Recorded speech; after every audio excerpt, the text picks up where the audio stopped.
100 Hyperspike ini ngajarin kita tentang dui fungsi yang sebenarnya.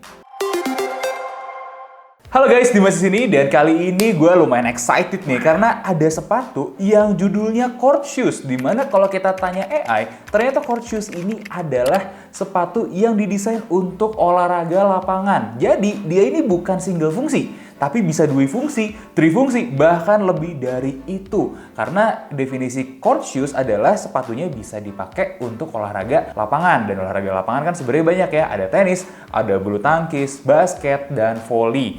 Mungkin juga ada beberapa olahraga yang lain, gue nggak tahu, tapi ini possible untuk beberapa olahraga itu. Kenapa? Karena memang sedari awal diciptakan untuk bisa mengakomodir gerakan-gerakan di olahraga tersebut di atas permukaannya, yaitu lapangan dengan tepat. Nah, pertanyaannya kalau ada yang mau dui fungsi tapi dari awal tidak disiapkan, kan jadi pertanyaan besar. Beneran nggak sih bisa fungsi nantinya di fungsi keduanya atau fungsi ketiganya dan lanjut seterusnya? Nah, kita kan bertanya-tanya ya. Nah, saatnya sih sebenarnya untuk kita buktikan semua klaim-klaim itu dengan benda sepatunya.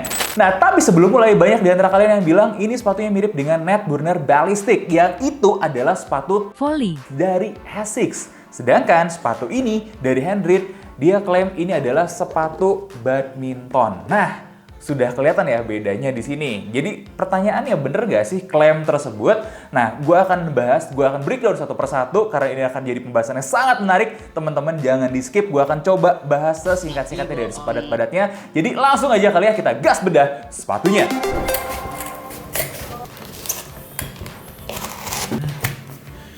Wah, bagus cong, menarik.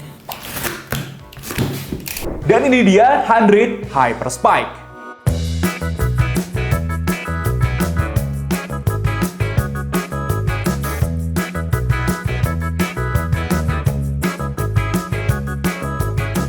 Oke, kita langsung mulai aja dari uppernya. Nah, uppernya ini sedikit kita analisis. Ada beberapa bahan yang berbeda ya, yang biasa ditemukan. Pertama nih, daerah toe box-nya itu terbilang keras. Jadi memang ada bagian guard di sini. Ternyata guard-nya juga memanjang sampai menutupi hampir seluruh toe box. Nah, yang jadi masalah biasanya kalau ada guard-guard kayak gini kan, dia bikin kaku ya. Dan ini ternyata enggak. Kalau gue lihat tag-tagannya di sini dan di box, ada bahan namanya KPU atau KPU. Kesannya kok gimana ya, ngomong KPU aja deh ya, kita kan terbiasa dengan KPU, bener nggak sih? Nah, jadi bahan KPU ini kalau gue coba cari ya, kemudian gue lihat ada beberapa website supplier, ternyata ini adalah bahan yang sering dipakai sama sepatu-sepatu anti air. Kelebihannya apa? Selain tahan air, dia juga lentur. Oke lah, memang berfungsi sebagai guardnya baik dan tetap lentur, memang terbukti sih kalau kita lihat ya. Ini bahannya juga menarik kalau kita tanya kekuatannya seperti apa. Jadi dari tes tarik kita termasuk yang cukup juara, kita dapat angka hampir 5 kg force, dan itu artinya sudah kuat sekali bahkan ya.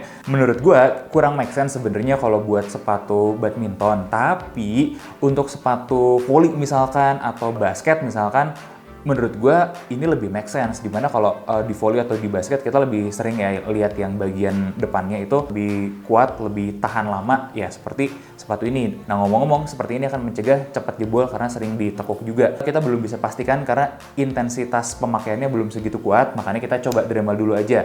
Ternyata dari ketahanan Dremel pun diamini kalau memang si KPU ini daya tahannya luar biasa, bos. Hampir-hampir gak ada efeknya sama sekali Dremelnya. Jadi kalau kita kasih ranking gitu ya, ini udah masuk ranking 5 standar kita untuk yang tertinggi ya. Untuk kulit sintetis ketahanannya termasuk yang biasa. Untuk standar kita tuh di tengah-tengah aja, ranking 3. Begitupun dengan meshnya, ranking 3 juga. Jadi nggak overkill banget.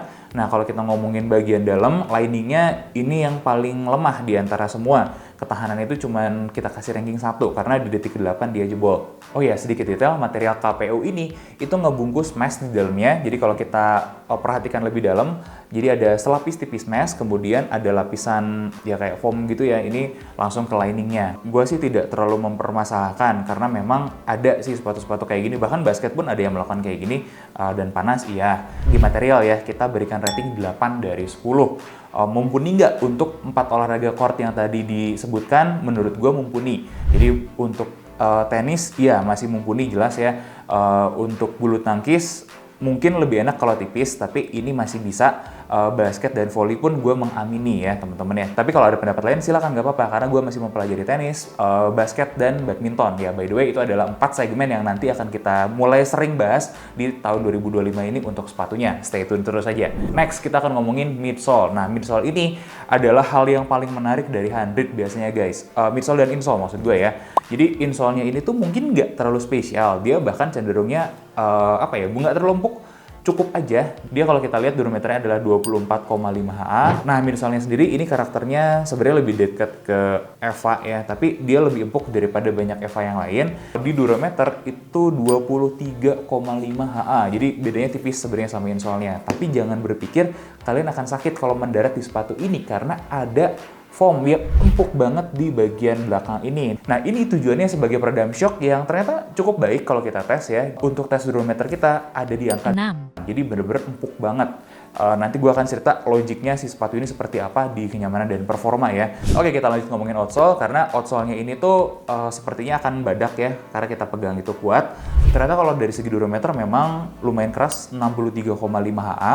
Plus ada supportnya juga di sini untuk menjaga kestabilan. Jadi posisinya itu kayak torsion system Adidas, tapi menurut gue ini berfungsi lebih baik. Kenapa? Karena torsion system Adidas itu masih terlentur. Ya wajar, karena buat lari.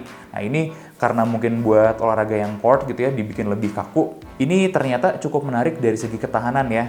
Plat supportnya nggak kita tes.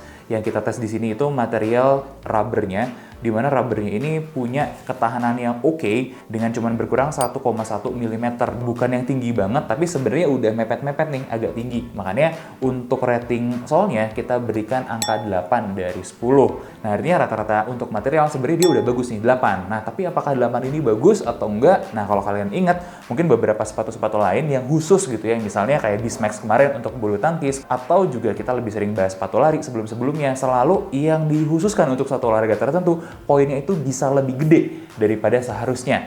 Jadi dui fungsi itu ternyata bisa mengorbankan excellency. Itu sih kalau menurut penemuan kita. Nah, kita lanjut coba sama konstruksinya ya. Jahitannya itu kuat, dan gue sih sebenarnya memuji ya, mereka menggabungkan beberapa hal di dalam sini, beberapa material-material yang beda bisa digabung dalam satu struktur yang sama, dijahit dengan baik dan tetap rapih. Ini sesuatu yang layak buat dipuji ya. Kemudian bagian dalam pun udah pakai strobe stitch, meskipun agak longgar-longgar, strobe stitch-nya rapi, nggak ada masalah juga di sini. Pengelemannya, nah ini nih, untuk bagian alas ada lemnya tapi nggak terlalu banyak, dan kesannya itu kayak gampang dibuka, padahal kalau ditarik ya nggak selalu gampang juga gitu ya. Bagian yang paling menarik adalah di bagian luarnya nih. Handrit ini pengelemannya itu seolah-olah ya, bagian-bagian yang nempel di samping-samping itu sampai kayak nyatu. Itu kuat banget guys. Ini hal yang positif mengingat harganya yang nggak terlalu mahal. Nah, gimana dengan kenyamanannya? Oke, kenyamanannya. Pertama untuk fitting-fitting dulu ya, dan bobot. Ini bukan sepatu yang ringan guys. Kerasa juga kalau kita pegang. Kemudian kalau kita lihat beratnya itu 364 gram untuk size 45. Nah, untuk size 45 ini ada satu yang harus kalian perhatikan, yaitu panjang insole-nya ternyata 28 cm. Kalau kita ukur sebenarnya 28,3 ya lebih tepatnya. Kemudian toe box-nya ini termasuk yang lebar ya, dengan 102,9 mm di size 45. Ya ini oke, sangat oke nih untuk room di toe box-nya. Plus kalau kita cek juga memang nggak bikin kelingking atau jempol sakit ya. Nah, kemudian untuk instep-nya, sepatu ini juga cukup tinggi, jadi cocok buat temen-temen yang agak gemuk, yang punggung kakinya juga tinggi-tinggi. Kayak kalian bisa sangat diakomodir sama sepatu ini. Kalau urusan heel drop, menurut gue juga termasuk yang biasa, nggak terlalu rendah, tapi nggak bisa dibilang tinggi banget juga, karena kurang lebih dia ada di 11,9 mm atau 1,19 mm, 1,2an lah. Ini masih deket angka 1 ya, jadi belum bisa kita bilang terlalu tinggi. Oke juga, kalian bisa lihat, bisa ngintip-ngintip di dalam sini ya, kurang lebih kayak gini lah. Yang bikin agak tebel itu gara-gara insole bagian belakangnya. Tapi cenderungnya feel-nya ketika kalian pakai, kakinya masih cukup rata lah, nggak sampai kayak high heels banget. Ya, tapi kalau kita benchmarking sama sepatu Handrit lain, misalnya memang khusus untuk badminton di Handrit Bismax yang kita suka banget tuh kemarin, ini menurut kita belum segitu spesial, makanya kita berikan rating kenyamanannya 7,5 dari 10. Nah, gimana dengan performanya? Apakah performanya juga bisa maksimal? Pertama nih, untuk ngomongin performa, mungkin ada yang harus diperhatiin dari segi breathability ya. Ini sepatu panas, jadi kalau kalian main bulu tangkis, kemarin mungkin ekspektasinya udah kayak si Bismax. Nah, ini enggak, sirkulasi udaranya tidak sebagus itu. Untuk standar sepatu basket, sepatu volley, sirkulasi udaranya ya masih bisa diterima lah. Kemudian untuk support nih, gue mengetes torsional rigidity, dia kaku. Untuk ketekuan depan itu baik sekali, support belakang juga heel cup-nya ini kuat sekali.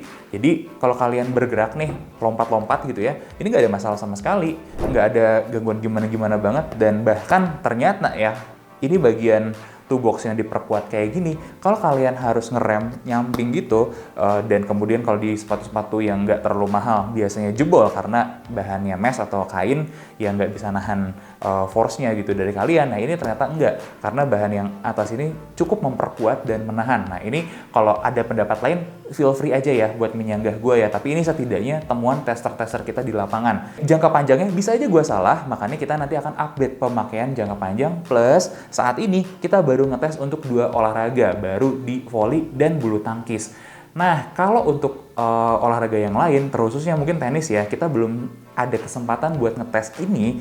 Mungkin akan segera kita update di waktu-waktu yang lain, karena agak susah sih memang mencari waktu ngetes olahraga yang banyak di bulan puasa kayak gini guys. Lebih baik kita fokus ibadah, betul teman-teman? Nah, kalau ada yang udah pernah cobain untuk olahraga lain seperti tenis atau basket, boleh juga tambahin di kolom komentar ya. Feel free buat koreksi kita, karena kita bisa aja salah, terutama di hal-hal baru kayak begini. Tapi beberapa hal yang mungkin kita bisa nalar, kita bisa tes gitu dengan baik, kita bisa kasih sudut pandang kita gitu ya. Nah, termasuk kalau kita ngomongin saat gerakan volley dan bulu tangkis nih ya, untuk pergerakannya lompat-lompat tadi gue udah cerita itu bagus, gripnya juga bagus. Kemudian saat mendarat itu terbilang baik. Kenapa? Karena kita menemukan si bagian tengah ini supportnya itu baik untuk menjaga posisi kaki itu tetap bener gitu ya. Nah kemudian ketika lompat dia mudah ya karena lentur. Nah ketika dia mendarat, bagian solnya ini sebenarnya sudah mengabsorb lumayan ya bagian midsole yang putih ini.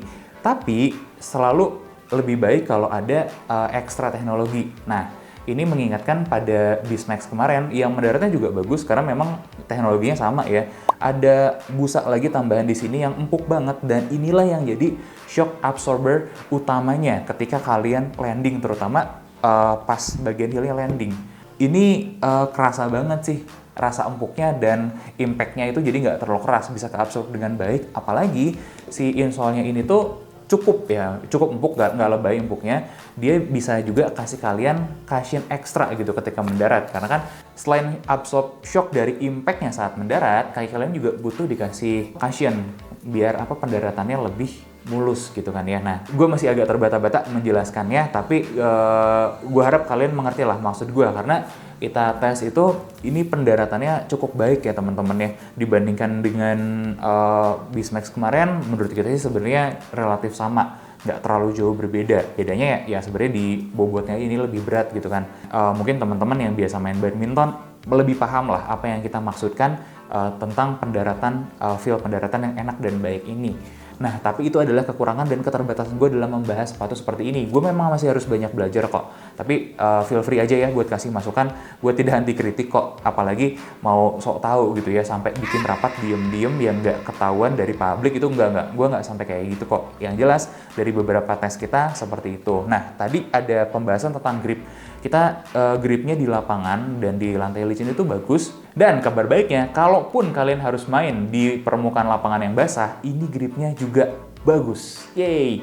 Tim kita itu sepakat untuk memberikan rating performance-nya 7,5. Kenapa? Karena ya itu tadi, untuk satu sepatu yang bisa dipakai berbagai fungsi, akhirnya potensi paling maksimalnya untuk satu olahraga itu nggak bener-bener keluar. Nah, sebelum gua kasih rating finalnya, ini sepatu untuk kalian yang ikut beberapa macam cabang olahraga. Misalnya, kalian tuh sebenarnya hobinya tenis, tapi untuk bersosialisasi, kalian main bulu tangkis, tapi nggak butuh sepatu yang banyak. Karena ya cukuplah 1-2 pasang sepatu aja. Nah, sepatu ini jadinya cocok gitu ya. Untuk main tenis kalian pakai ini, untuk main bulu tangkis pakai ini. Mau ditukar-tukar gitu ya, mau satu sepatu untuk 2 kebutuhan olahraga yang berbeda, ini bisa banget.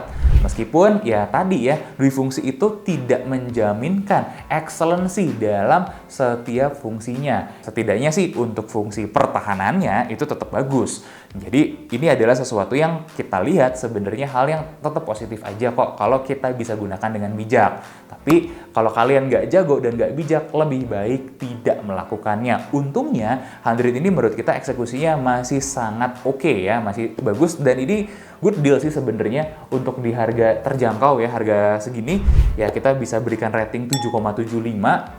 Nggak super excellence banget, tapi untuk rata-rata tengah ini sudah termasuk kategori yang bagus. Nah, satu POV tambahan, apakah nggak apa-apa copycat kayak gini? Apakah ini copycat? Dan gimana pendapat kita soal copycat? Nah, kita mau kasih sedikit ya pertanyaan dulu buat kalian. Menurut kalian, apakah semua hal di dunia ini original? Apakah semua yang besar di sini awalnya tidak copycat? Karena kalau kalian ingat, zaman after Perang Dunia Kedua aja, Toyota saat mau bikin mobil, ya, dia ngejiplak mobil barat. Bener nggak? Bisa dijiplak-plak-plakan sampai akhirnya sekarang terkenal sebagai salah satu raksasa otomotif dunia. Yes, itu maksud gue. Nggak apa-apa jiplak, tapi ada grand design-nya nantinya. Kalau kita cuma jiplak stylenya doang, forward, nggak ada manfaatnya. Tapi kalau kita jiplak sampai teknologinya, kita bisa belajar sampai dalam-dalamnya. Gue pun jujur ketika potong-potong sepatu ini, gue jadi belajar. Katakanlah gue adalah shoemaker ya, pembuat sepatu. Boleh nggak setelah gue bisa bangun yang kualitasnya exact sama, gue ulik lagi.